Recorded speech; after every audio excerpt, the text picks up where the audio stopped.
Hi, good morning, good afternoon for everyone. Welcome to the session. We'll just give it a few more minutes for just a minute for people to join, and then we'll go ahead and we'll get started.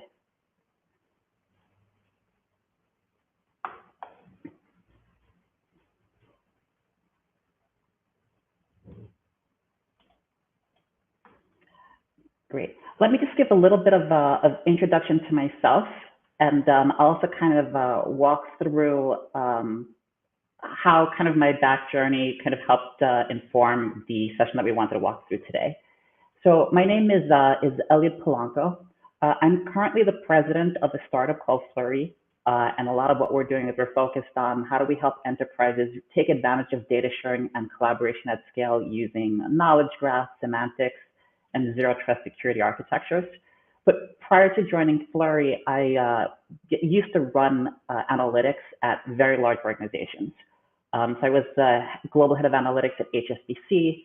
I ran a similar function at Deutsche Bank and Scotiabank, and I was head of data innovation at Citigroup. And a lot of my experience has been informed by working in really large companies and seeing how data was used or misused within these companies, as I was really understanding what were some of the issues or barriers around how and why people use semantics and why people use knowledge graphs or not.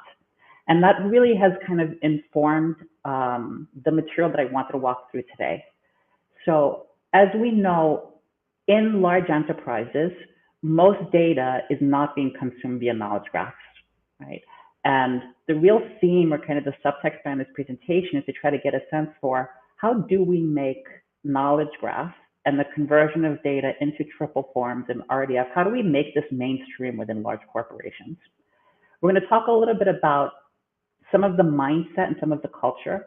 So why is it, how did we get into a situation where most of the data that we have is not, frankly, ready to be consumed in a knowledge graph form? But we want to talk about some of the changes, some of the drivers that we're seeing that are forcing businesses to kind of rethink this a little bit. And then we're going to go into a couple of specific innovations, a couple of new ways, or some new things that are enabling businesses to try to tackle this in ways that they didn't think about it before. We're going to walk through a specific case study or use case for something that we did, and we're going to show the example of how we've used some of these innovations within our own tool set. Although most of everything that we're going to talk about is based on open source standards and open source information. And the final thing that we want to talk about is we want to talk about how would you get started in your organization.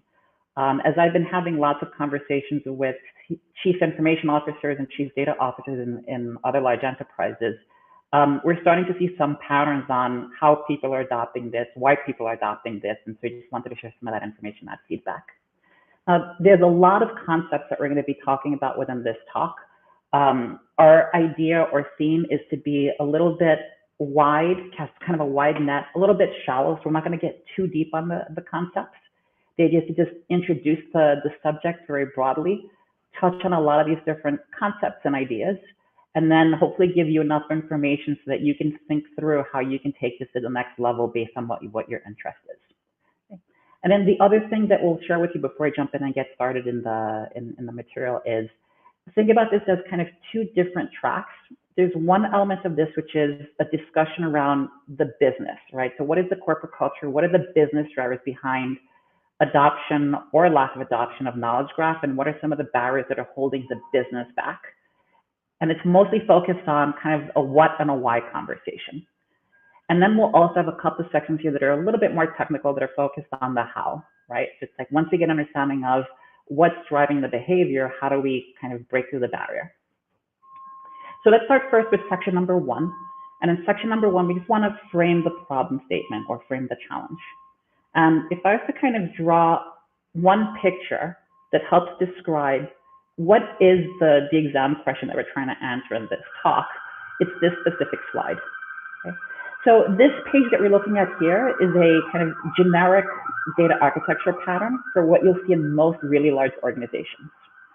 So what you're going to see is that you're going to have a whole bunch of business applications that execute business process, and they just enable a lot of business functions. And those applications create data. And most of the data that's created is what we'll call operational data. This is data that was built for the applications by the applications, and it's used operationally. You're not going to see a lot of history. So you'll see whatever the applications need in order to run. And so typically in most large organizations, the data that you're seeing at what we'll call operational data is usually at the gigabyte or the terabyte scale. Okay. And then when people want to consume it for analytics, well, you're not going to use the same source systems, or you're not going to use the same exact databases or the actual original sources of data, because these are what the applications are using. So what we're going to do is we're going to create analytical copies. And so there's usually some process where we're going to ETL the data from the source system of record, and we're going to put it into some kind of an analytic consumption platform. And there's different words for this: data lakes, data warehouses, but there'll be some degree of, we're going to take a copy of the data and we're going to stage it and we're going to archive it. We're going to have a whole bunch of history here. And then we're going to take it, we're going to transform it and create some copies. And then as different use cases need data, they're going to take it and transform it again and create different consumption views of the data. So what you're seeing lots and lots of copies of data, lots of historical archiving. And then it's mostly data from the consumption area that then gets consumed by business intelligence systems like Tableau or dashboards, Sisense, Spotfire. This is what's going to get consumed by your machine learning models and your various different analytic platforms, or it's going to get consumed by other business applications. And here, the data that we're talking about, we're taking data that was either at the gigabyte, terabyte scale, and by the time we finish archiving it and copying it and copying it and copying it, we're now starting to create massive clusters of data. So here's where you have data at terabyte or petabyte scale. But what's very interesting here is that in most organizations, most of the data that's here has been designed for SQL-based systems. So it's highly structured data. And I should caveat that 99% of the conversation we're talking about here is going to focus really on this structured data picture. But then in some cases, there will be some specific use cases are having the data in either a property graph or a knowledge graph. And so they will take the consumption data and do another transformation and put it into a knowledge graph. And then it will be consumed by specific applications that use a graph.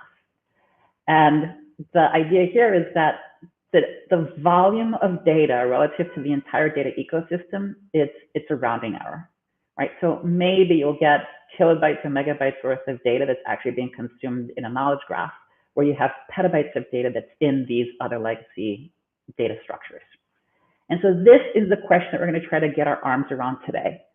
Part of it is going to be a question that discusses, well, why is it like this?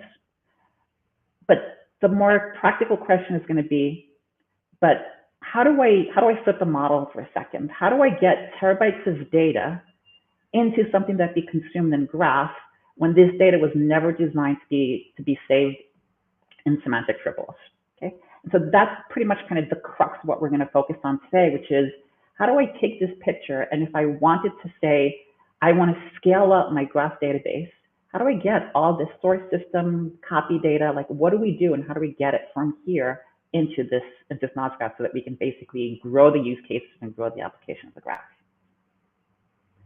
Now let's talk about how this happened or why this happened. And we're going to talk about two specific barriers or two drivers that have really made that this picture here, where knowledge graph is kind of a small piece of the architecture, happen.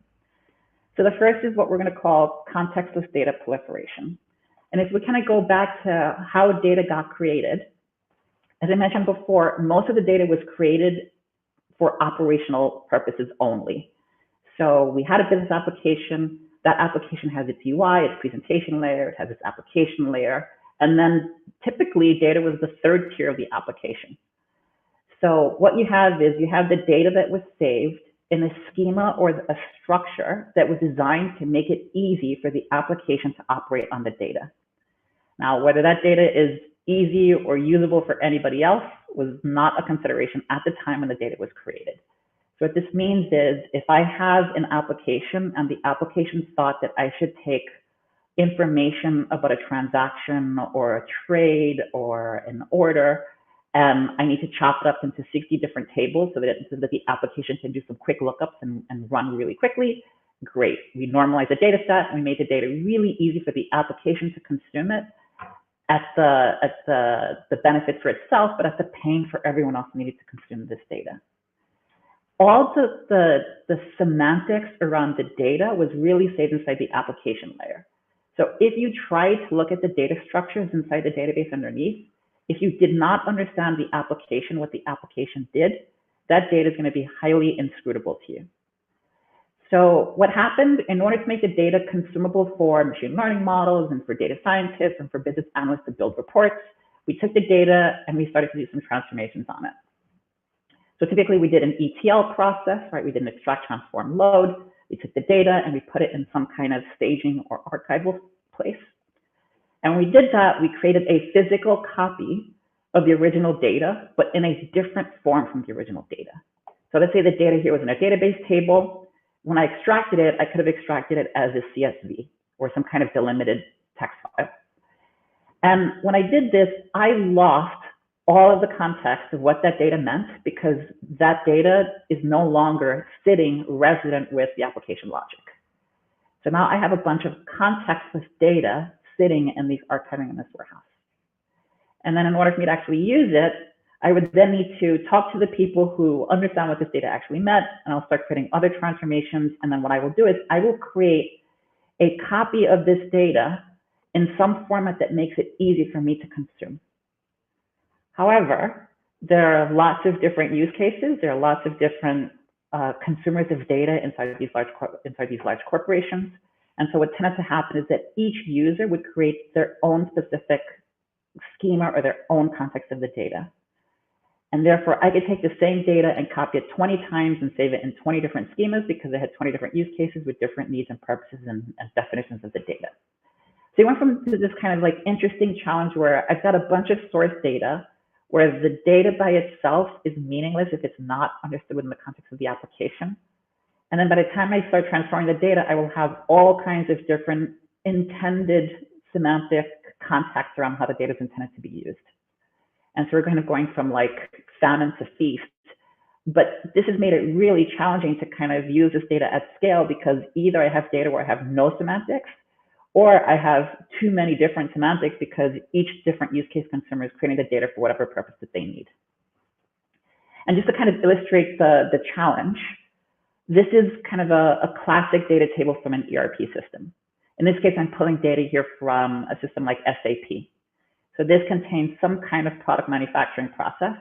But if I gave this to you and I asked you to consume this data, you would look at this and say, none of this data makes any sense, right? None of the column headers are described in any way that I could use it. The columns don't make any sense, like nothing is really understandable or readable for me. So it's very difficult for me to put some kind of semantic context to this data because I don't even understand what I'm looking at here. Now, if we look at what's really going on under the covers, that system has a data dictionary. These columns actually mean something. And so what we need to say, okay, there is a definition. These things actually there's kind of an implied semantic ontology to the data. It's just that it was just never saved in a way where the ontology was resident with the data. Right? So what tends to happen in a lot of organizations, they tend to keep separate data catalogs. And then inside their data catalog, they'll keep track of all the definitions. And so now you'll have your data sitting in one place and your metadata sitting in a different place. And what we're really looking to do here is we're looking to say, look, how do we close that gap between where the data sits and where the metadata sits? And more importantly, how do we do this for like the scale of what we're talking about? Because this is just one table that we're looking at here. I could have hundreds of applications. Each application may have its own database. Each database may have tens of thousands of tables. And then I'm going to have thousands, if not millions, of data set columns.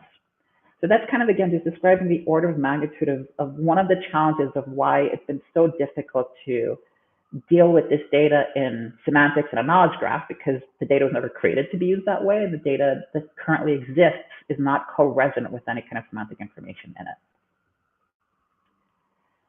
The other barrier is going to be one that's a little bit more cultural.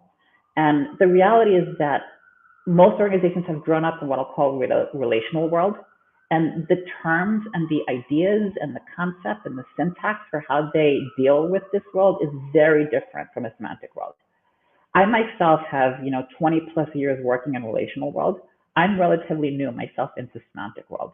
And so kind of this presentation will talk a little about my journey of kind of understanding and kind of knowledge and trying to think through how do we bridge some of this world.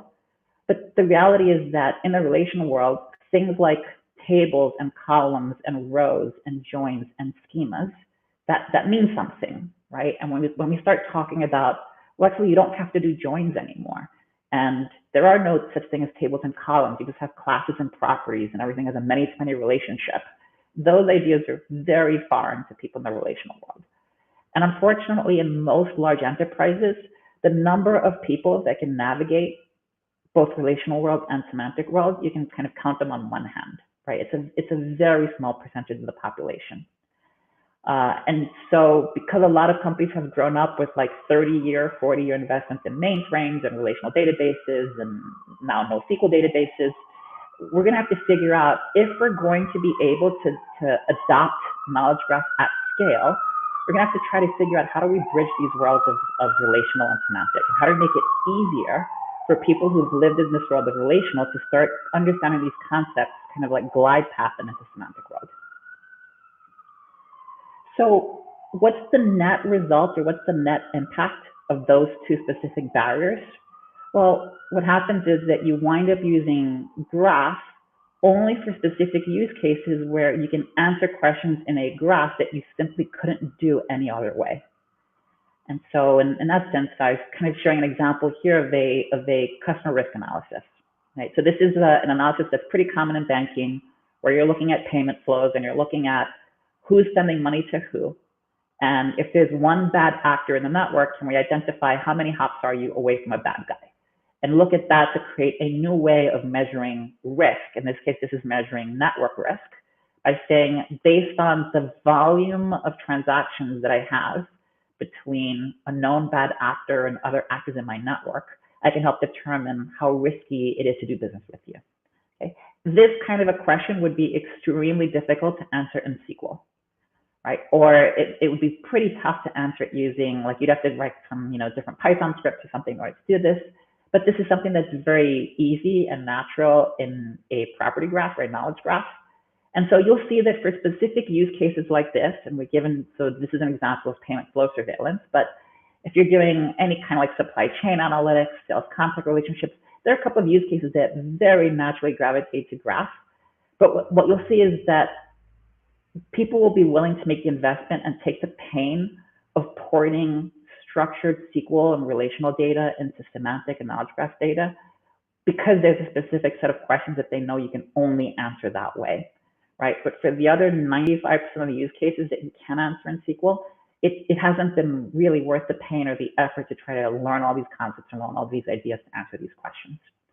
So again, this is just another kind of just point indicating that today the reality is that we've got petabytes of data being answered in systems that can reasonably do the job, right?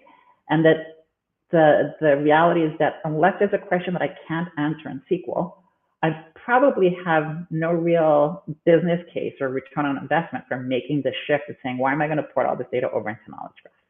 Okay, and that probably won't change, right? So in many cases, that's going to be the general thinking. But what is interesting is that we're starting to see, especially in the last, I want to say 6 to 8 months, a really major shift in how companies are starting to think about the knowledge graph. So what I want to do now is I want to focus this portion on, or this topic around what's changing, what are the drivers, and why are enterprises now starting to look at and be interested in this subject when years ago they wouldn't have even prompted the question. So there's two really big things that we started to see happen in the marketplace. So the first is just from a pure business differentiation and for just sustainable competitive advantage. Companies are starting to realize that being able to share data is almost mission critical for survival. So most companies really had a little bit kind of like a data hoarding mentality. I created my data was originally created for me, I'll use my data. And to have one business line send or share data with another business line, unless it wasn't really mission critical to do it, they wouldn't take the time or the effort. I think most, as I'm talking to most chief operations officers and CIOs and CDOs, I think everyone's starting to see that the ability to fully access and leverage the data internally inside companies is a source of competitive differentiation.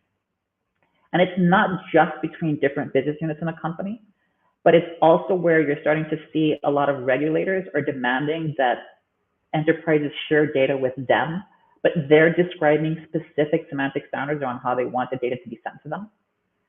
And then you're also starting to see that in order for companies to survive, they do have to be better at sharing data with their peers, with suppliers, with partners, and in some cases, even their competitors. And so you're starting to see a lot of these industry ontologies that are starting to grow up. In the US, for example, after COVID, there was this major US-driven program called Operation Warp Speed. Operation Warp Speed required vaccine manufacturers to share data about clinical trials and substances and medical information. And there's a specific medical product identification ontology that was developed.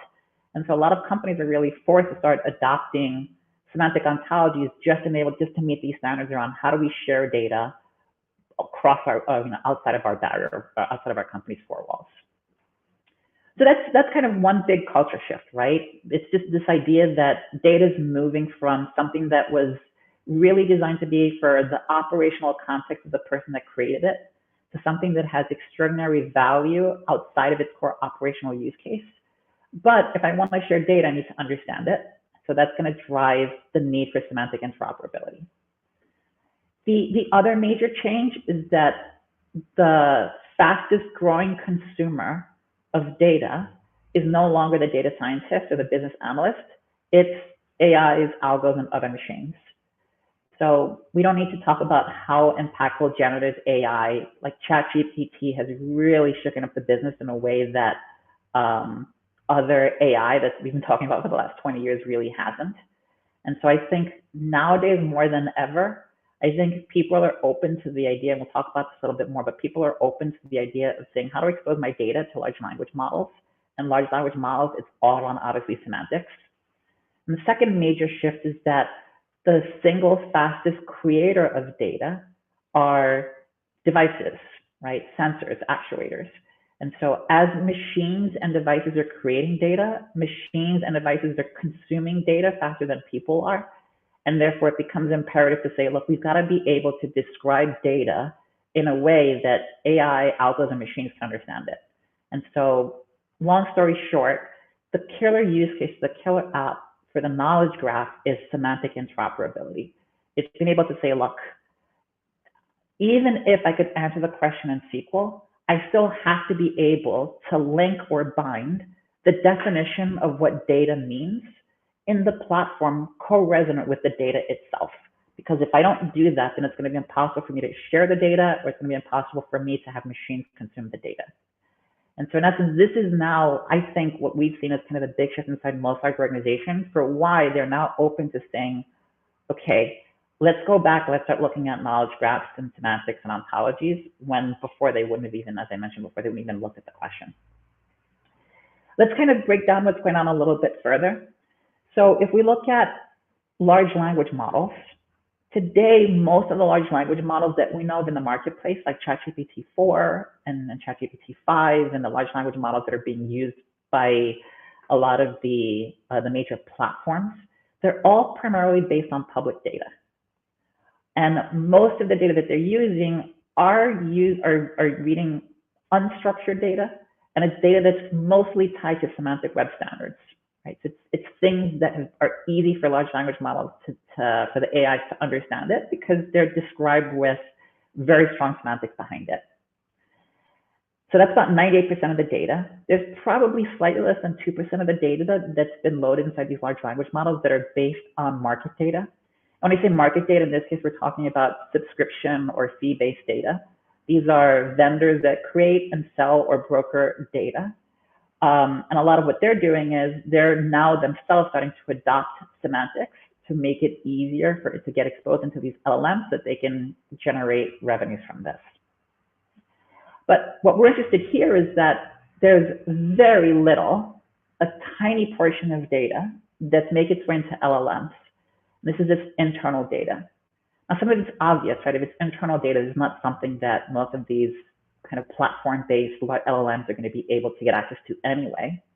But what we are seeing is that a lot of corporations are interested in building their own LLMs and training their LLMs using their internal data, meaning they want to be able to look at the data for how they operate. So look at our business process information, look at our training data, look at our knowledge management systems, look at transaction data. How are we interacting and engaging with customers, right? And there are a lot of very interesting questions that they want to be able to answer for themselves. So how should I streamline my business process operations so that I can drive better revenue? How do I design a product to increase the amount of positive feedback or increase my net promoter score, right? These are questions that they want to be able to ask internally these generative AI solutions.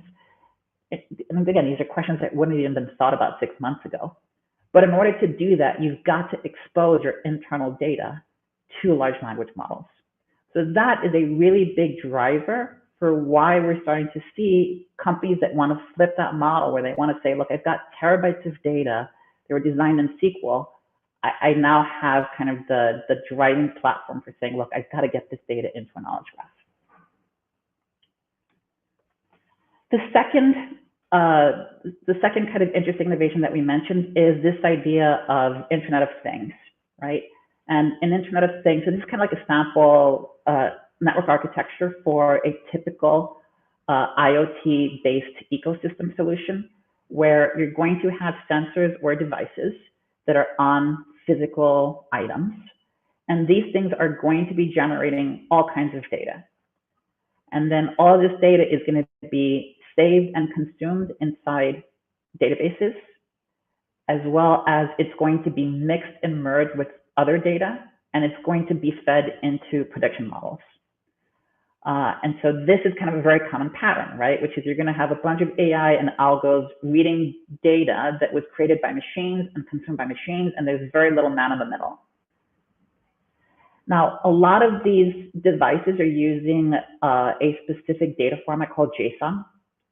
And JSON is interesting because it's kind of like a lighter weight version of, let's say, XML, but it allows you to describe your data in a very lightweight fashion. And so we're starting to see a lot of data being generated in JSON. And we actually see that most of the data is going to shift from things that used to be primarily relational database driven, things that were like in Oracle or things that were in SQL Server. You're now starting to see a big shift towards big chunks of data that are being saved in JSON. And what's interesting is if a lot of companies are trying to connect the dots between the data that was generated by their business processes, which is saved inside your databases, and they want to connect it with the data that was being generated by the machines. And so like one classic use case of this is something like a smart factory. So in a smart factory, you have every single element of automation in the smart factory is generating data. But then you also have your purchasing system, you also have your factory management system, and that's generating business process data that's saved in SQL databases. And so there's a kind of interesting need in order to operate as efficiently as possible to connect the dots between your SQL data and connect it to your IoT data. And so that driver to connect what they call information technology, the stuff that's being saved in databases, with operational technology, the stuff that's being generated by your sensors. So that is a very strong use case, another compelling use case for why customers and companies are starting to look at how do we start to think about connecting all of my SQL data with something that can be read easily like JSON. Okay. So with that context in mind, right, we've described, so here's the problem. Here's the exam press, which is we've got way more data in structured databases and stuff in SQL, and we've got tiny amounts of things that are in relational. We've described that there are two really compelling burning platforms and reasons for why companies are looking to kind of shift this model a little bit, and why we see that it's inevitable that most companies are going to be producing data that's going to be semantically interoperable by nature. But we have this massive legacy backlog of all this data that was created before semantics were in place. And we're going to have to try to figure out how do I deal with all this backlog, right? This legacy data, how do I kind of grandfather this in? And so we're going to talk today about two specific innovations or some unique techniques that will allow us to take the petabytes worth of structured data and bring them into semantic world. But we're going to try to do it in a way that gets around the barrier, the fact that not everybody's going to fully understand the ontologies and semantics and RDF triples, et cetera. So the one thing that we're going to talk about is we're going to talk a little about JSON-LD. So it's the linked data standard around JSON. And we think that JSON-LD is a really nice bridge. It's a nice way to bridge the worlds of relational and semantic. And then we're going to talk about data classification models that help attach and bind semantics to flat data at massive scale. Now, one thing I'll mention is the techniques that we're going to talk through in this talk. This is not the only way to do it. There are lots of different ways to skin the cat, but these are some that we start to see some success with in the marketplace. And so we're going to focus on these as a way to kind of conceptually describe some processes for how do we take the vast terabytes and petabytes of data that we've got in relational world and start to bridge the gap to SQL world. So let's talk about JSON-LD first.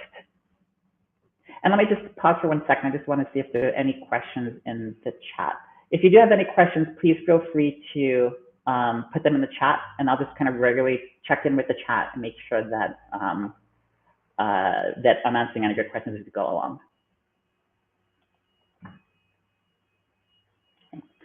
So the first thing that we're going to do very quickly is we're just going to describe what is JSON-LD. So it's basically JSON documents, and we'll go a little bit more into JSON. Let's look at some examples of JSON. But it's a JSON document that has a way to connect one JSON document to another JSON document. So that's why we call it linked data. And it's going to use a lot of the concepts of the ideas for how do you link documents together. A lot of it is going to read from standards that have been defined around RDF and OWL. So if you're familiar with a lot of the ways in which relationships are defined and described, then it's very easy for you to pick up and adopt JSON-LD. But for people that aren't as familiar with it, JSON-LD is a nice way to kind of slowly bridge them into those concepts. So here I've got a specific JSON object, and the JSON object is describing a person. And here I've got another JSON document that describes the definition of the person.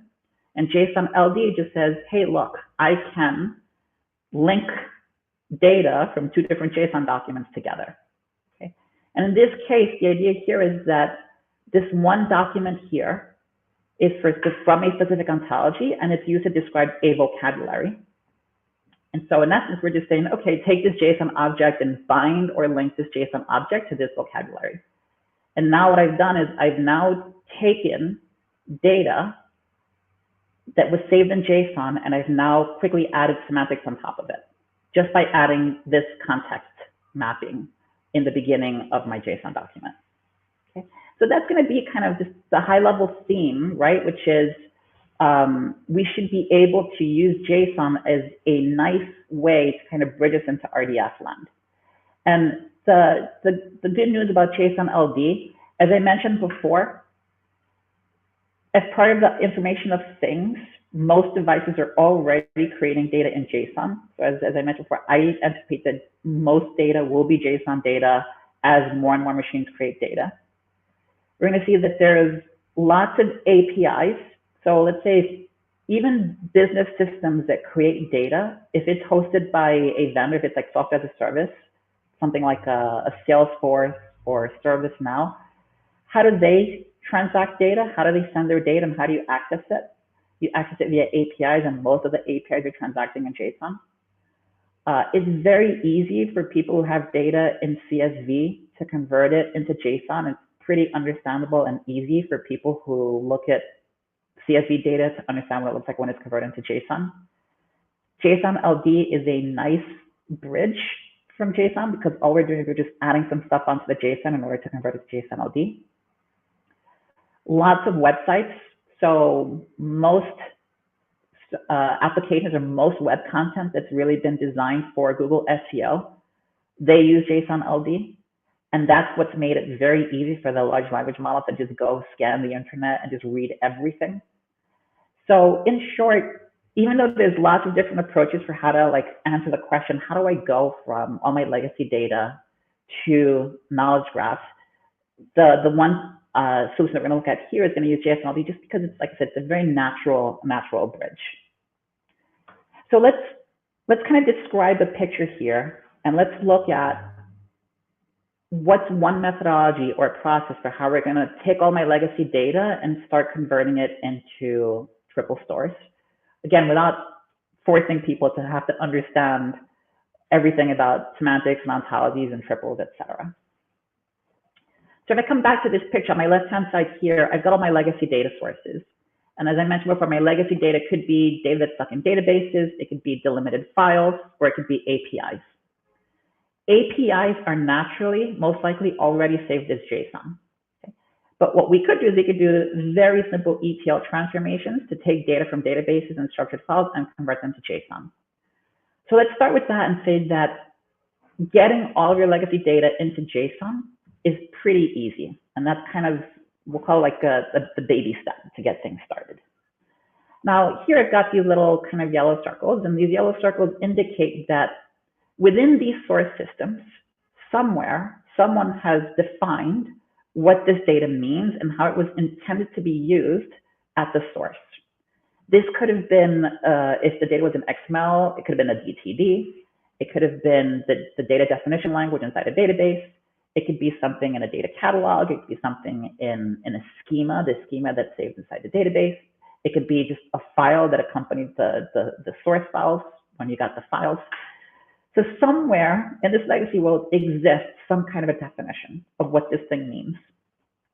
So one of the things that we need to do is we need to find wherever these definitions are, find those, and we're going to convert them into vocabulary files. And so now we're going to have the source data as JSONs, and we're going to have a set of vocabulary files that describe what the source data means in the context of whoever produced it. Okay. And then we may also have our own separate target schemas or ontologies. So as I mentioned before, one of the big challenges is that the data gets saved within the schema or the context of the application. But what the application needs for the data might be different from what I, as a consumer, need for the data. So I may have a different target ontology, and we're going to do the same thing. We're going to just take the target ontology, and we're going to create that as a JSON-LD vocabulary file. And then what we're going to do is we're just going to take the JSON, we're going to bind the JSON to one or more vocabulary files. This will convert the JSON file into a JSON-LD file. And then we can easily transact JSON-LD directly into a knowledge graph.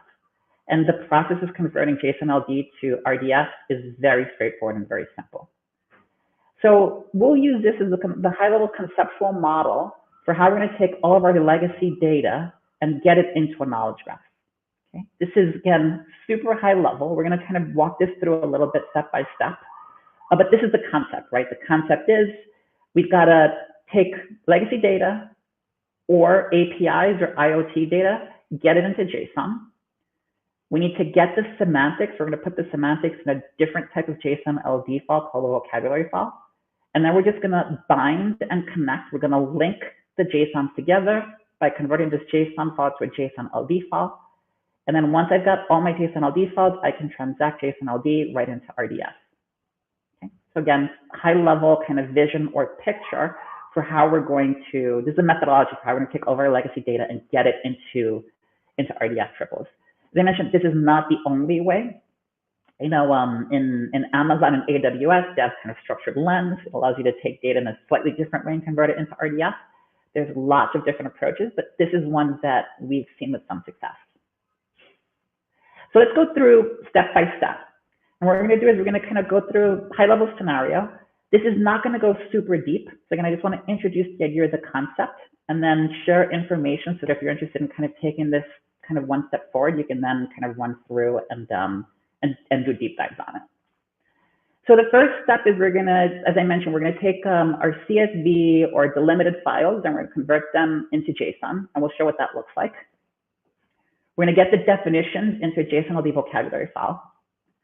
We're going to then take the original JSON from number 1, and we're going to link it to the vocabulary file from number 2. And in that process, we will wind up converting the JSON to JSON-LD.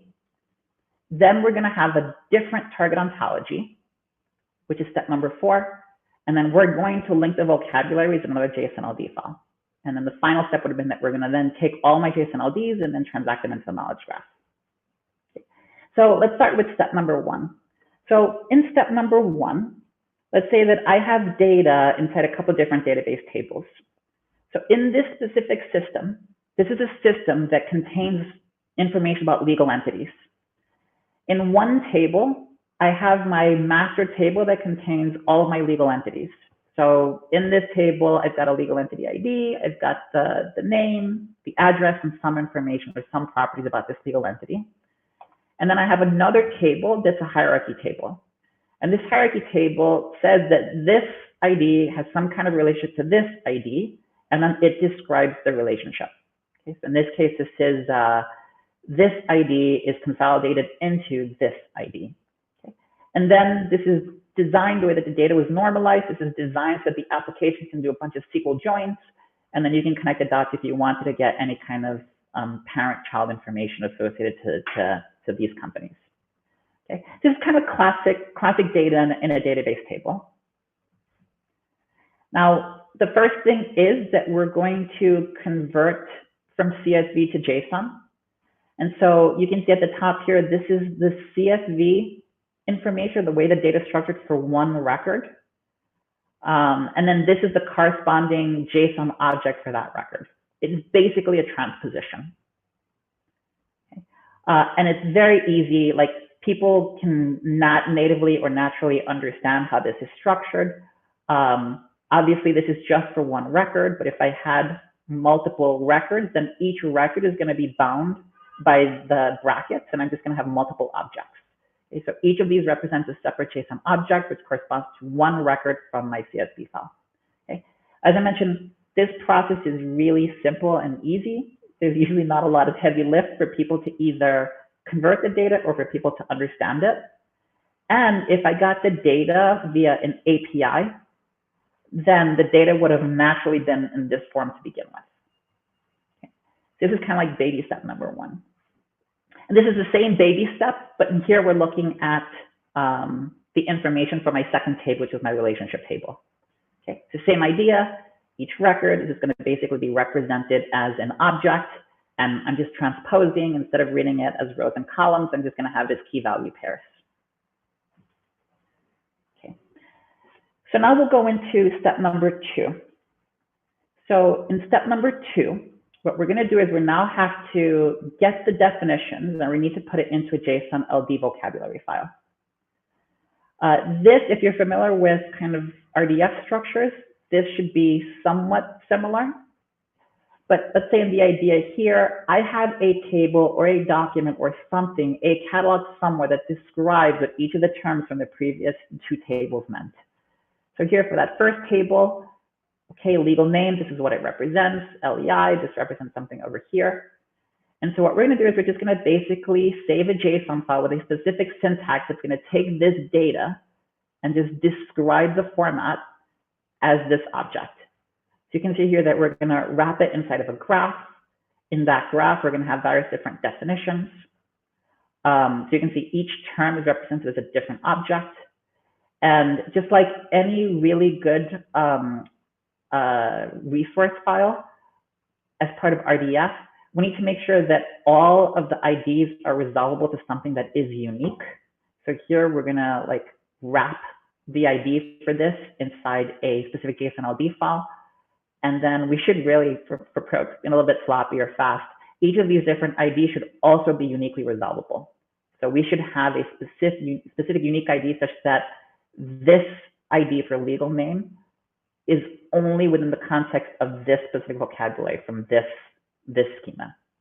Okay, so this is what this specific definition file would look like for the first table. And then here, this is what the relationship would look like for the second table. Okay, and so again, same idea, same concept, which is we're just taking the information that's saved here. This could have been something that was extracted from a database table. This could have been something that was in a data catalog file somewhere. We're going to take this and we're going to transact it and save it as a JSON-LD vocabulary file. And then we're going to post it and publish it in a way that it can now be accessed by the system. Let me just pause for a second because I think we see there were a couple of questions that were being raised. So I want to go back. I know Matt asked a question about 12 minutes ago regarding how do we see IoT intersecting with enterprises like insurance, banking, consulting, and accounting. The short answer to this is that in order for most of these firms to compete, like how do banks and how do accounting firms compete with each other? The real competitive differentiator is who's smarter, right? So most banks are fully efficient in terms of how they operate. They figured out how to take their business functions and move it to low-cost locations, and they figured out how to automate certain things. And so most banks pretty much operate like there's a best practice model, and they've been spending 20, 30 years to optimize their business processes such that they can really effectively work with it if they need to. And so you're not going to get a lot of competitive differentiation by running your processes or executing them better. You'll get some differentiation by being smarter than the average bear.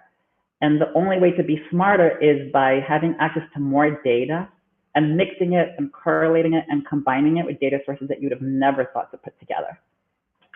That's why we see some really exciting, interesting opportunities for this mixture of IoT data, especially geocentral location data. The mixture of IoT data with proprietary data, that's how we see a lot of like accounting firms that are doing some really clever stuff with how do you come up with a better claims model, right? How do you identify the likelihood that for property claims insurance?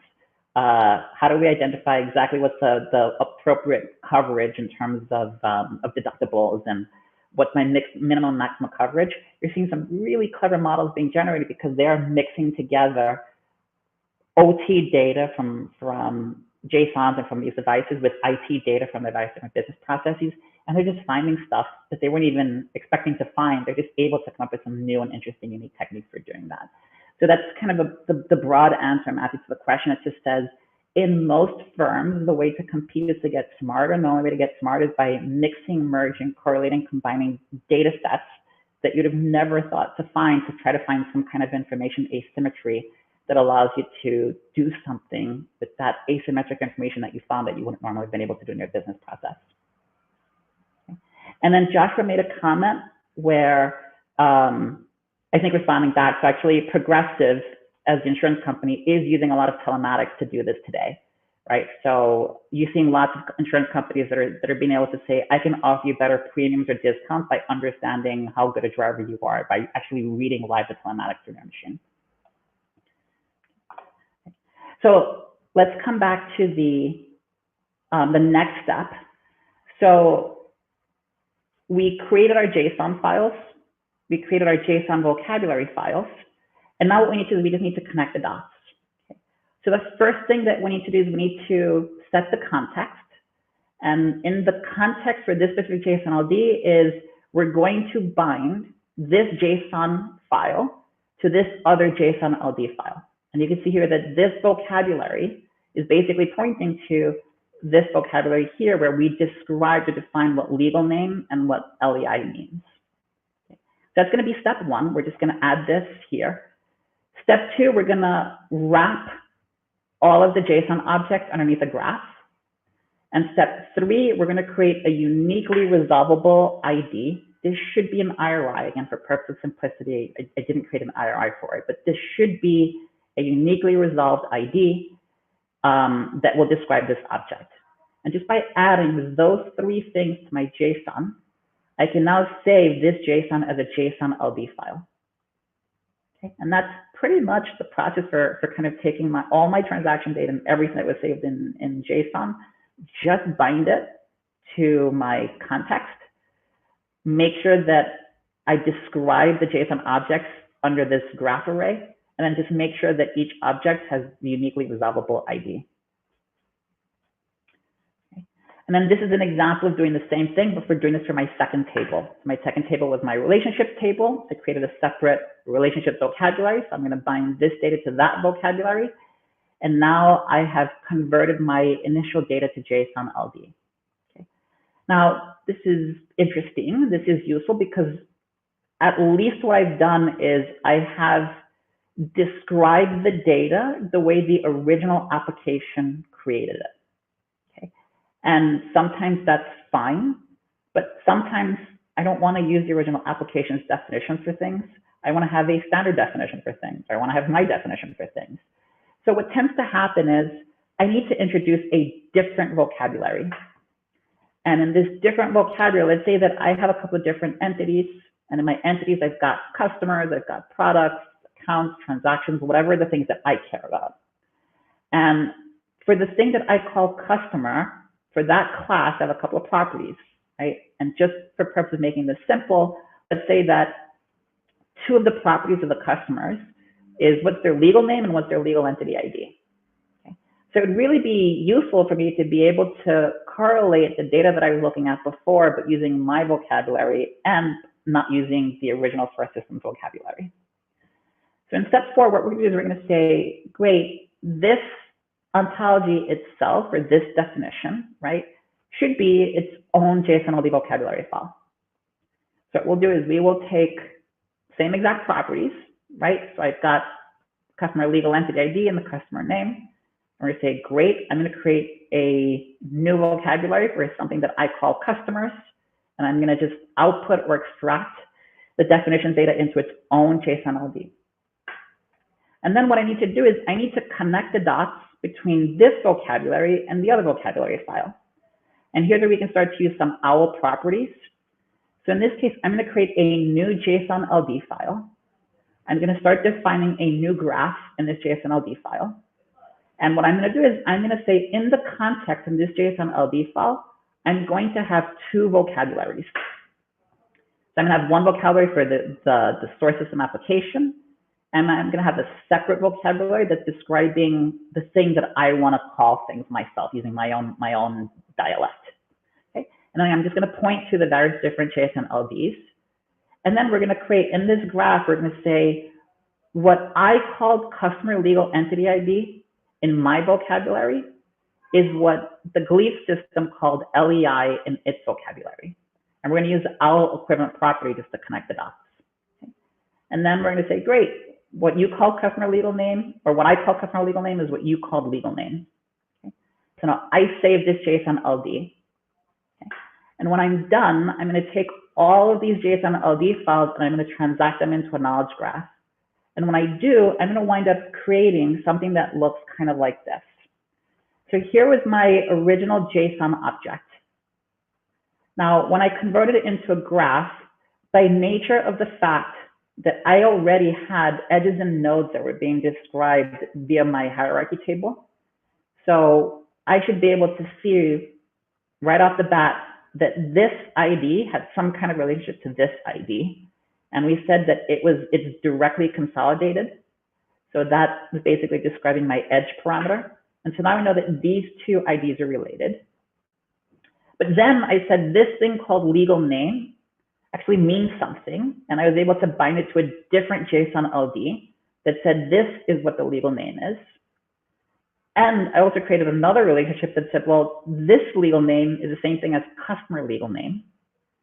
And so now what's interesting is that I now have this one block of data. And this one block of data, if I wanted to, I could say, find me capital assets limited by customer legal name, or find me capital assets limited by legal name. Okay, and that's really the trick, right? And by the way, I did this without having to create a separate physicalized copy of the data.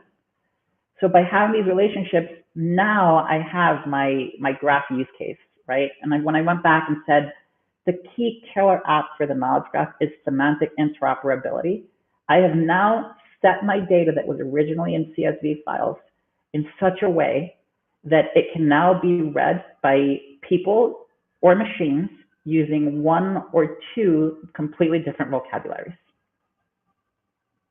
Okay, let me just pause and see if there's any questions on the chat.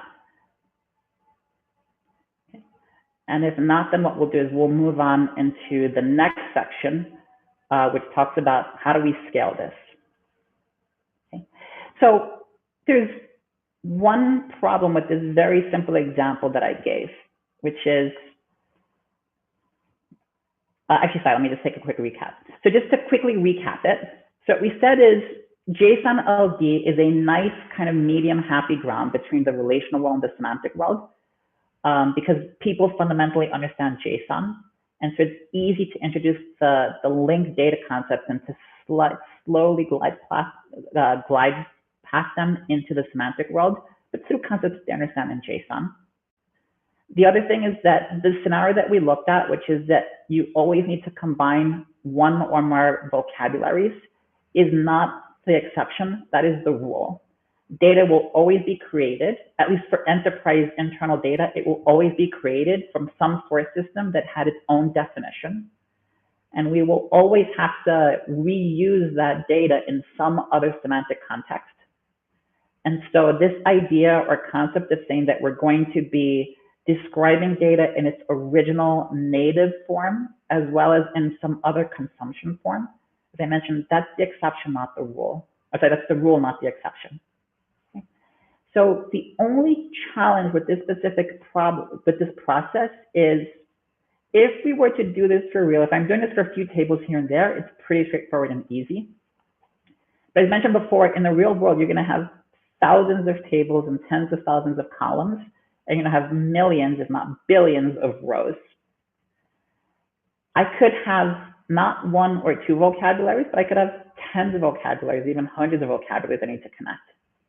If I was to sit there and manually create JSON-LD files to link all the columns to all the vocabularies, this thing would never get done. So that's the next barrier that we need to kind of break through if we want to be able to take a world where I've got petabytes of data and I've converted it over into something that can be transacted in a knowledge graph. So with that, what we'll do is we'll move on to innovation number 2. And innovation number 2 is where we're going to talk through how do we use machine learning and data classification to help us kind of work our way through this problem. Now, this is a very dense, deep discussion that I'm not going to give justice to over the next 20, 30 minutes. So what we're going to stay pretty high level, and we're just going to describe some of the concepts. And then what we'll do is we'll kind of walk through a specific use case. So here's the idea at a high level, right? So the idea is that we want to train a machine learning model how to tag the counts of vocabulary terms. And we also want to train machine learning models to make semantic inferences so that we can infer if two terms from two different vocabularies are synonymous. After we've trained a model, we can then say, go scan all the tens of thousands of columns and start classifying them to one or more vocabulary terms. And then take all of your mappings and convert them into your JSON-LD files. And so that's going to be the goal, is to be able to kind of walk through this process of saying, if I can automate the relationship mappings across multiple vocabularies, that's how I'm going to be able to scale up this process of being able to now link all of my data so that it can be consumed by many different business users. Okay. Now, there's a ton of ways to do this. For purpose of this talk, we're going to use a neural network as an example, but there's nice-based classifier, there's state vector machines, there's tons of different techniques. We're just going to pick one for purpose of having this conversation. So the example that we're going to use, we're going to walk through using a neural network. Okay. Now, let's say that I have this training data over here on the left-hand side. So here, I've got different columns. For purpose of this example, I've stripped out, or I've made the column names somewhat irrelevant to what's being described in the columns. Because in many cases, the column headers are not really that descriptive, and you can't really learn that much just if you read the name of the column. So let's say I have this data set here.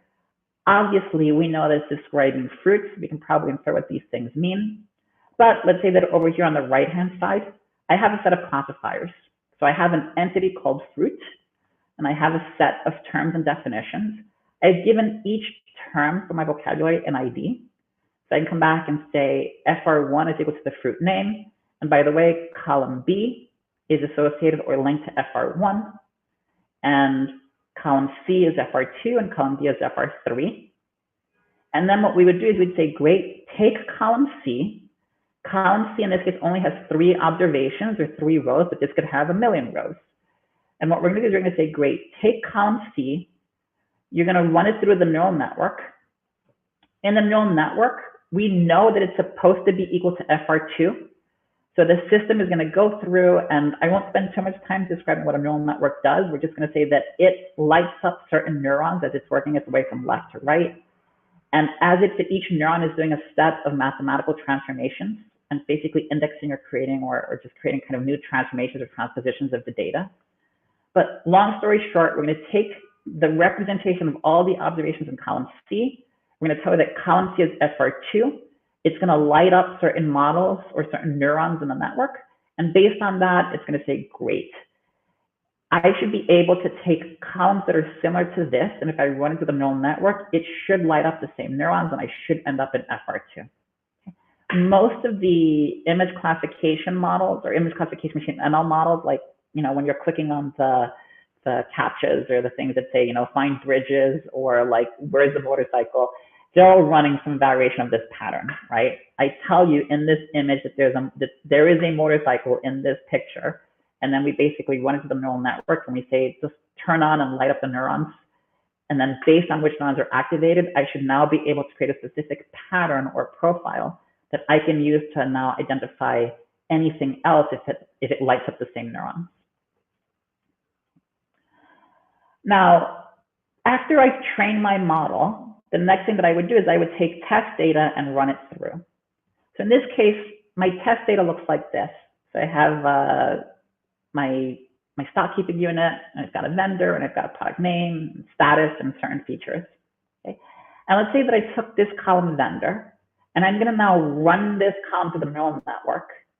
And it's going to likely come back and say, look, it activated certain neurons, but it activated them very weakly. And because it wasn't a very strong, activation, I'm going to have a very low score. And then they come back and say, look, you only taught me 3 things. So I could only classify it as one of 3 labels. The best one that I could find was characteristic, but I'm extremely low confident. I don't think that's correct. Okay. And so what would tend to happen is you then reinforce the model. And how do you reinforce the model? You may come back and say, okay, let me add a new label or a new tag. So I've now introduced FR4. And we say, okay, FR4 is a vendor. And now I say, great, activate the neurons that gets me to FR4. And I've now recalibrated or retrained my model such that it now knows how to be able to take data, find the unique distinct patterns, and then map it to FR4. Okay. So super high level, this is just kind of the high level flow of running through the classification model, recalibrating the model, providing feedback, rerunning the model, retraining the model. And you typically iterate through this process. And what you have more and more of your vocabularies and more of your ontologies would make up more and more different labels. Now, I'm just going to explode, and this is probably as technical as I'll get to in this conversation. When we train the model, what we're really doing is we're going to run through kind of a feature engineering step. So I'm going to take all of the observations. So in this case, I took column C. Column C could have a million rows or a million observations. So we need to run through some process that's going to reduce all of the observations into a set of really distinctive feature profiles. We call it a signature, we call it a fingerprint. So I take all the data from column C. In this case, I'm just demonstrating it doesn't have to be vectorized. But in this case, we've taken all of the observations for this column. We've created a unique signature, which is expressed as a vector. And then we've taken this vector, and this is what really got fed into the model. And so this is basically meant to be a unique way of representing all the data in column C, such that I can run it into my model. I've already told you, or we've already defined as part of my training data, that this unique signature, this vector, is associated to FR1. And then we're just going to call a specific function.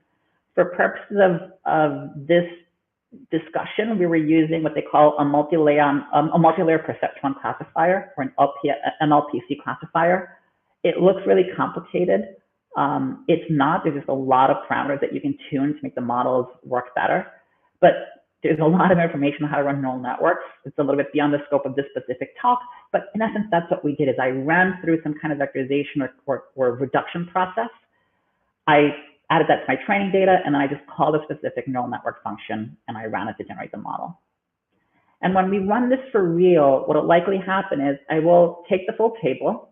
So in this case, I take my table, and when I'm done, I'm going to generate a whole bunch of classification mappings or a bunch of classification predictions. So in this case, for example, we've already trained a model that vendor is going to be equal to FR4. So it's 100% confident that this column in this table, branch 1, 2, 3, 4, produce inventory, I'm pretty sure that vendor is equal to vendor, right? So then I have this thing here, my third column data, product name. I came back with two very weak classification results. So I came back with a fruit name and a fruit color, and you can see that it's not very confident. The next one, status, I had to map it to something, but I came back with a very weak score for characteristic. And then the next one, which is features, it came back and said, look, this one is most closely aligned to characteristic. It lit up those neurons. Okay? And so we get a table like this, and this basically contains a representation of all of my predicted classifications for all of my columns. And this kind of a process is one that we would run at massive scale if I wanted to move petabytes of data over. Okay. Now, once we have this, there's a couple of things that we can do to make the predictions a little bit better. So one of the techniques is semantic object boosting or entity boosting. So let me use a different example. Let's say that I had, and I'm kind of using the example of the data that we're looking at before, the legal entity data. But let's say that I have data, and one of the things that we're trying to do is we're trying to predict what is column E. Okay. Now, column E, the one obvious thing that we can identify about column E vis-a-vis all the other columns in this data set is that it is a date. And so it's very easy, for example, for the machine to come back and say, okay, if I want to identify which one is a date, I could probably limit which classifiers I should be mapping this to based on which ones are dates. So if I come back and say, look, these are all possible date classifiers. Now, it could be a date of birth. It could be the entity creation date. It could be a loan maturity date. This could be any kind of a date. So how do we help the system figure out how to tune, well, which date should it be?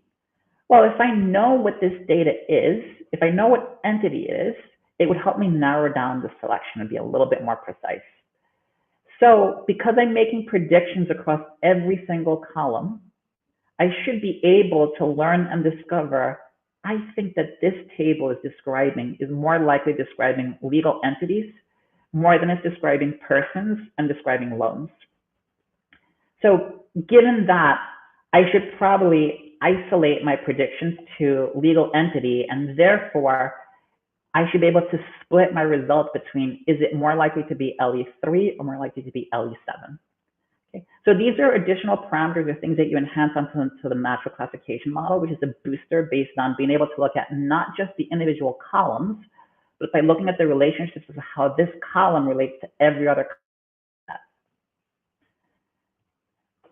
The next technique is generating synonym inferences.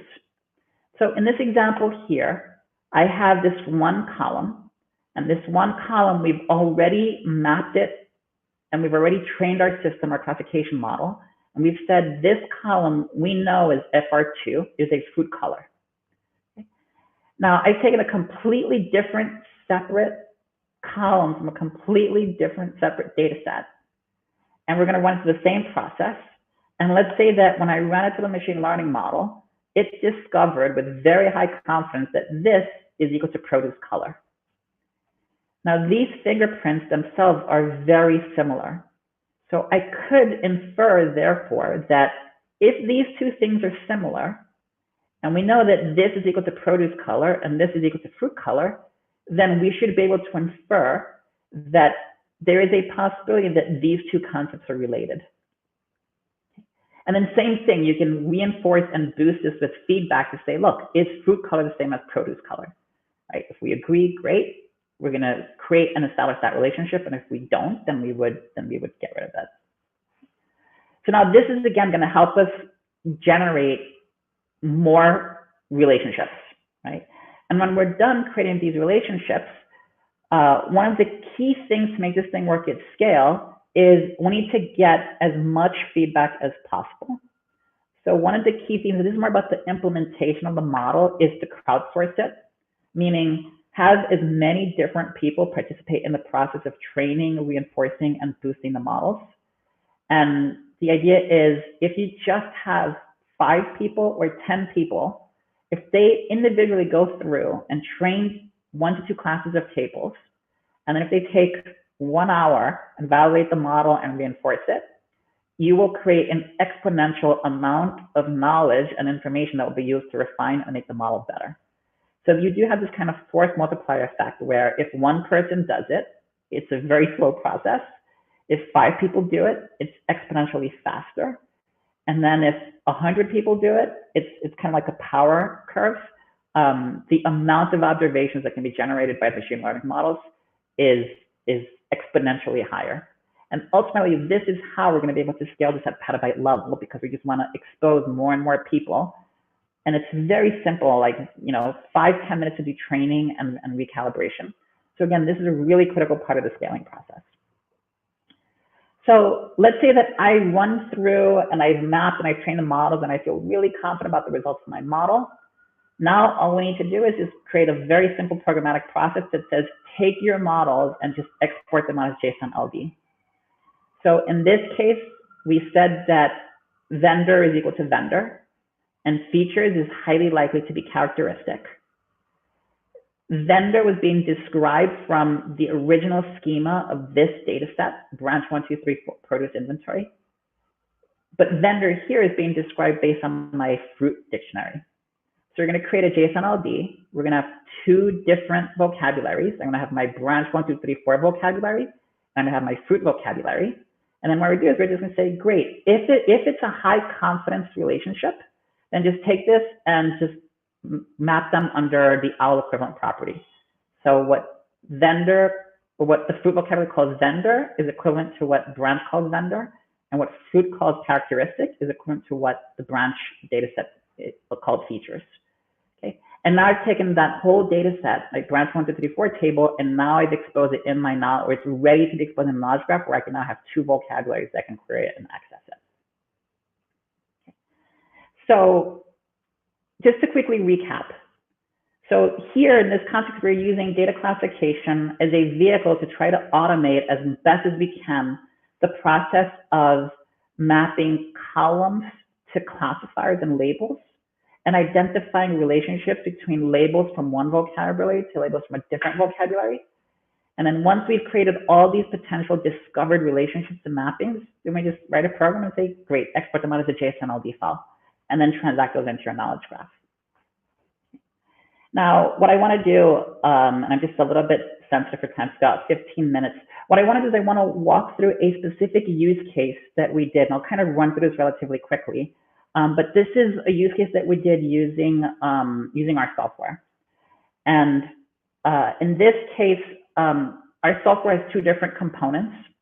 So we have one component that's a data classification engine. I have a different component, which is a knowledge graph.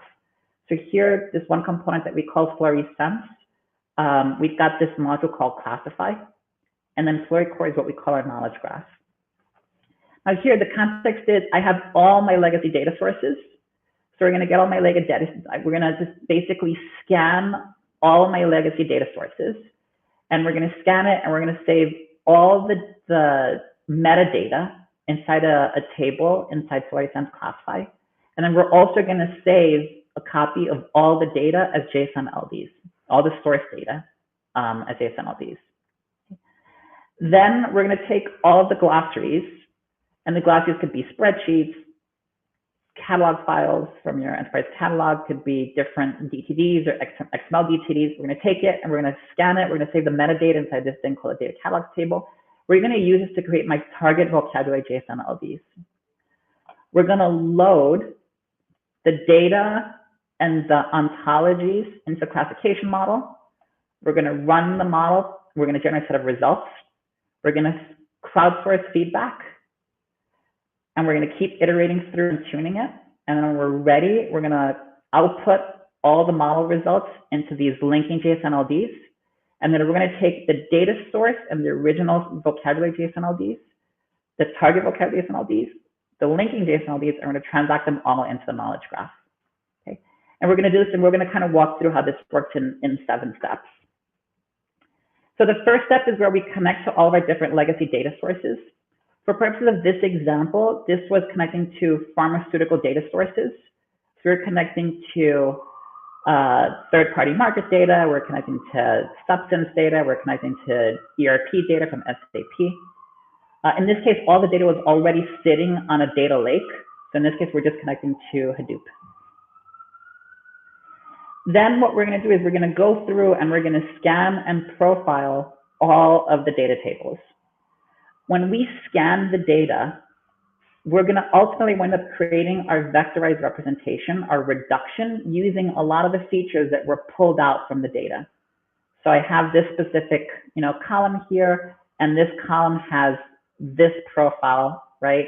It's a lot of nulls, but we can see that it's 2-digit numbers or 1-digit number, and this information all gets baked into that single fingerprint associated to each column. Then we're going to import all of our ontologies. So here we imported the initial source system ontology for SAP data, and then we imported all the various different ontologies that we've got for all the other targets that we wanted to. And so each of these ontologies just represents, we've got here different subject areas, different dictionary terms. So now we're going to go through, after we've imported, now I've got all my source data, I've got all my ontologies. The next step is that we're going to train the model. And the way that we train the model, in this specific example here, we're going to use kind of a training system using the user interface. We don't have to use this, it's going to be done programmatically through a big batch, kind of a bulk upload. But here we're just doing dragging and dropping. So I have this specific concept over here called pharmaceutical product identifier. I want to know, is there a column in this specific data set that represents this concept? So in this case, we had this one column called pharmaceutical product identifier. I'm just going to drag and drop it in here.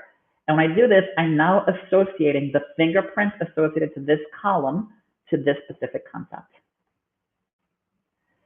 When we do this, we go ahead and we trigger and we run the model. And then as we mentioned before, we're going to start to get now classification results.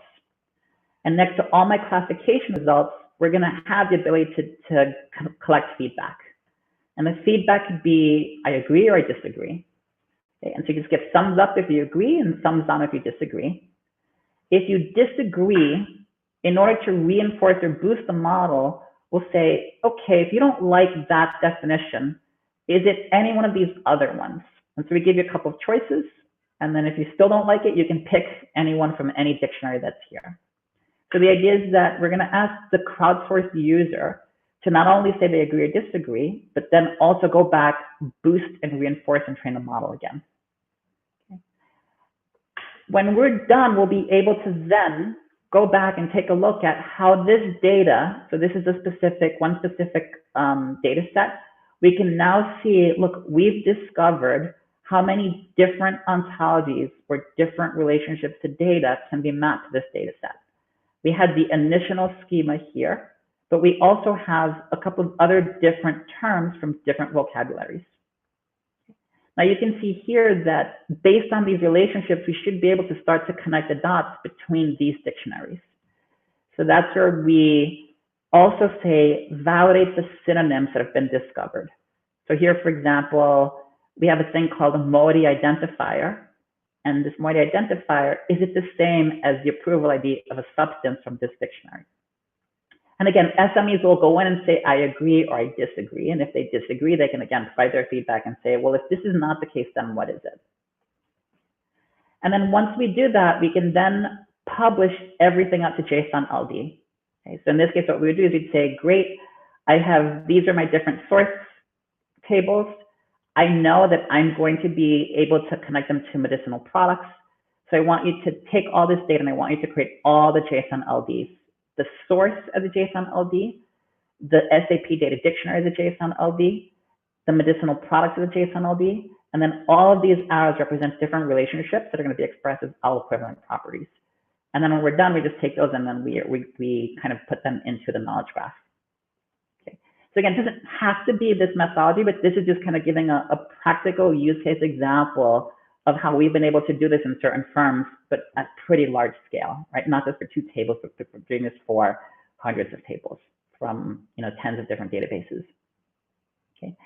Now, in the last 10 minutes, what I wanted to talk a little bit about how do you bridge this conversation inside the organization. So let's say that you buy the idea, right? So we understand that there's a business need for it. We've established that there is at least one methodology to do this, right? There is not a single one, but we've just kind of described how using JSON-LD and using data classification models, we're able to scale up this process of automating how do we create those relationships and convert all my legacy data into JSON-LD. So now the question is, okay, so how do we get started inside a company? Okay, so we're going to go through kind of this 3-step process, and I want to share with you the framework that we've been using as we've been having these conversations with CIOs, CDOs, chief analytic officers, and chief operating officers. And usually most of our conversations revolve around this kind of 3-step process. So the first one is kind of, which is the business driver? What's the compelling business need? Based on that, there's a set of use cases that are pretty obvious to go after. And then once you've defined a use case, then there's a methodology for running what's called a fail-fast POC, like a way to just prove out that you can do this thing at a small scale such that you can then take it and industrialize it. So in the first one, define the driver. In 90% of the conversations that I have with CIOs and CDOs, there's usually 4 drivers for why we're even having this conversation about converting legacy data onto something that can be run on a knowledge graph. The first is because they're either afraid or excited about ChatGPT, and they want to start building their own internal large language models, and they want to expose their own internal data to their proprietary LLM. That's usually driver number 1. Driver number 2 is like the one that we're describing with like Progressive, where you're trying to integrate IT and OT data, but at massive scale. Where the IT data is typically in databases, the OT data is typically in JSON, and we need to try to find a way to make the data semantically interoperable between both so that my AI and my algos can read it, understand it, and run and do something with it. The third is usually based on competitive differentiation coming from sharing data internally better. So that may be the driver. Or the fourth is there is a need to share data with external partners, and there is some kind of industry-defined common ontology that should be adopted. So 80-20 rule, these 4 drivers usually represent the 80% of the conversations that we have on why we're even having this conversation on moving legacy data to knowledge graphs. So really part of it is to say, look, is it a 1, a 2, or a 3, or 4? Now, based on whether it's one of these 4 drivers, then there's a set of pretty common use cases that we see, and we can now start to flesh out, okay, so which use case is it that we want to go after, which users, which ontology, and what data sources. Okay? So if it's a large language model, most of the time it's because it's about internal process optimization. So either I want to do internal knowledge management. I basically want to take all the stuff in my intranet and get it into a large language model. Or I may want to do kind of what we'll call use ChatGPT as like an internal consultant. What are the 5 things that I should do to increase my net earnings per share by 5%, right? That kind of a question, right? You'd never think you'd be able to ask that to an AI. But the idea is that if you have business process models or business value models that define and describe your data, and if you were to feed your knowledge management systems, your project management systems, and your accounting data, you can now start to actually execute these use cases. Okay? So that's kind of the typical pattern that we've seen for the LLM driver. When we talk about IT, OT data integration, most of the time we're really talking about supply chain optimization, or you're talking about smart factory enablement. In this case, the ontology is usually some dictionary of a bill of materials, something that describes your processes and describes what are the different sensors or devices or machines. And then you can see the data sources that we're usually talking about here are OT data sources like your sensors and your PLCs, as well as IT data, which includes like your SCADA systems and your ERP. If it's driver number 3, internal data sharing, typically this is mostly around things like marketing use cases. How do we boost revenues by upselling, cross-selling, designing better products? Or we're talking about mostly corporate functions data sharing, which is mostly about risk reduction or cost control. So things like risk, finance, and compliance should be able to get access to all data across all lines of business. Okay. And then here, the ontologies are either going to be kind of internal data dictionaries that are necessary for these functions, or things like upper ontologies that make it really easy for people to adopt some kind of an ontology before adopting a really deep ontology. Okay. And most of the data that we're talking about is usually customer, product, account, and transaction data. Okay. And then a final use case here, external data sharing.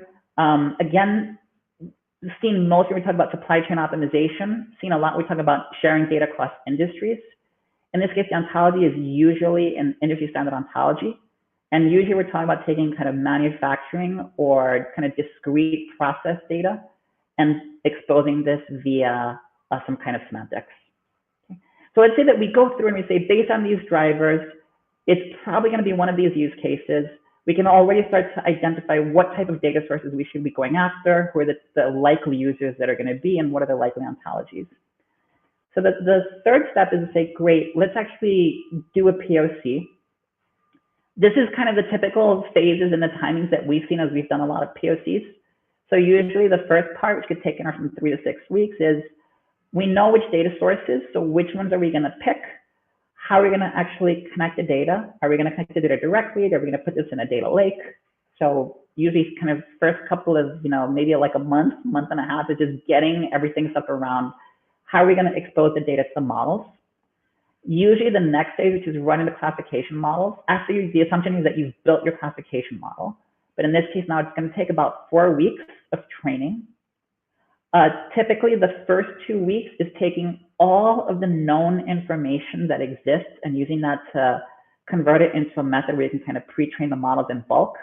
And then you have about a 2-week period of doing human subject matter expert focused training. And then the last step is going to be your consumption. In your consumption, here's where we're going to transact out everything from phase 2. We're going to get it into a knowledge graph. And then you're going to start generating a set of sample queries that demonstrates the value of what you can do by having this data in a knowledge graph that you couldn't do in SQL. And most of the queries are going to be just being able to do very basic SQL-like queries, but using your vocabulary to access data that was originally saved in someone else's vocabulary. Because semantic interoperability is usually the killer use case. Okay. So we covered a lot. There are a lot of topics that we covered over the last 90 minutes or so. I do apologize that, and we'll kind of take in like 1 or 2 minutes left. We'll see if there's any additional questions. But some closing statements before we kind of end the discussion topic. The first thing is that now more than ever, and I know it feels like, every year we say this is going to be the year when, knowledge graphing will become mainstream. But I do think that the convergence of those two forces, the just explosive interest in AI and large language models as a result of generative AI, as well as the fact that machines are now the biggest consumers and producers of data, that is really pushing the need for semantics more than ever. I do think that over time, we're going to start to see the mainstreaming where semantics is the de facto model, and the idea that data is going to be saved in an application context with no descriptions around it is going to be kind of the way of the past. So we see that as being kind of the predominant trend. We've tried to provide a methodology to do this that really focuses on the 2 barriers that we had before, right? So the barriers that we described where we talked about the fact that semantic world and relational world are really different. It's like 2 completely different mental models, and it's not always easy for one group to talk to the other and describe what they even mean. Like, what's a class and what's a property when I think about things as rows and cells in a spreadsheet. But we did discuss how JSON-LD is a nice bridge between the 2 worlds, because a lot of data is already being generated in JSON, and adding the linking part to JSON is a much kind of nicer, practical, easier way to do it. And that by teaching machines how to write the JSON-LD files themselves, that will be the mechanism or the method by which we can actually scale up this process. Okay, so that's kind of the end of this conversation. I know I apologize that I did not get a big chance to kind of run through and describe or answer all the questions that were coming in the chat.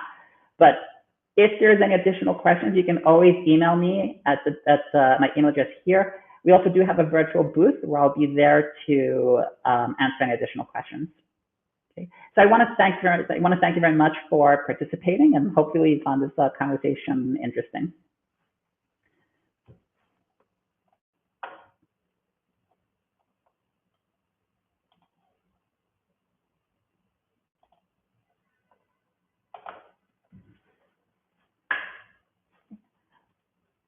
Great. So one last thing before we break is, if you don't mind, if you can take the QR code and please complete the survey. Would like to get your feedback on what you liked, what you didn't like about the subject, and it'll help inform us for any future presentations and conversations.